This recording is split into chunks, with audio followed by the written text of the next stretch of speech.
Now, as Apple's Worldwide Developers Conference kicks off, the tech giant faces unprecedented scrutiny over its artificial intelligence strategy. Our very own in-house tech expert, Technical Guruji, is there in California as he gets us all kind of insights. Let's go straight to him in San Francisco. Let's find out from Technical Guruji.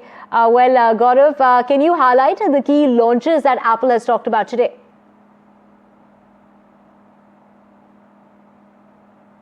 Well, the first major highlight of the launch event was the new naming scheme now, because right now they have not been in sync, considering the latest iOS version was iOS 18, the watchOS was a different number, the visionOS was a different number, but now starting this year, Apple is now keeping all of them in sync to the current year. So today it was all about the iOS 26, iPadOS 26, macOS 26, which is named as macOS Tahoe, and then again visionOS 26, watchOS 26 and tvOS 26. Now the first thing which was the main highlight to all these new softwares is the new liquid glass design, which gives a very consistent approach all throughout, starting from the iPhone to the Apple Watch to in fact the Apple TV experience. You talk about the new iPad experience, or in fact even in the Mac or maybe the Vision Pro, you'll have a very consistent approach. That's all thanks to the new liquid glass design.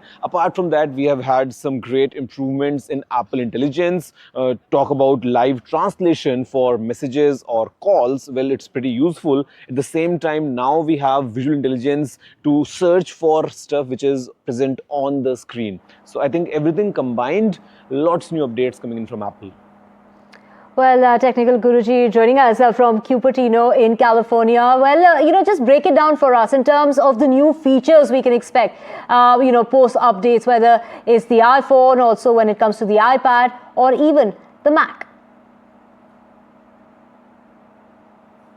Okay, so the developer beta is out right now as I speak. The public beta is coming next month, which is in July, and the overall stable release for all these new softwares will be happening this fall.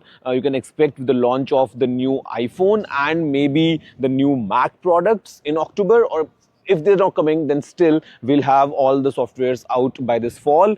Now, speaking of the devices which are compatible with these new softwares, I'll start with the iOS. So if you have any iPhone SE, which is second generation or newer, or you have an iPhone which is iPhone 11 series or newer, you will have the latest iOS 26. Speaking of the Mac, for all the Mac products that are powered by Apple Silicon, you are definitely going to get the macOS 26. In addition to, we have the support for MacBook Pro, which is the 16-inch model from 2019. Also the MacBook Pro 13-inch variant from 2020 with the 4 Thunderbolt ports. iMac 2020 and newer, Mac Mini 2020 and newer, Mac Studio 2022 and later, and also the Mac Pro starting from 2019 till now.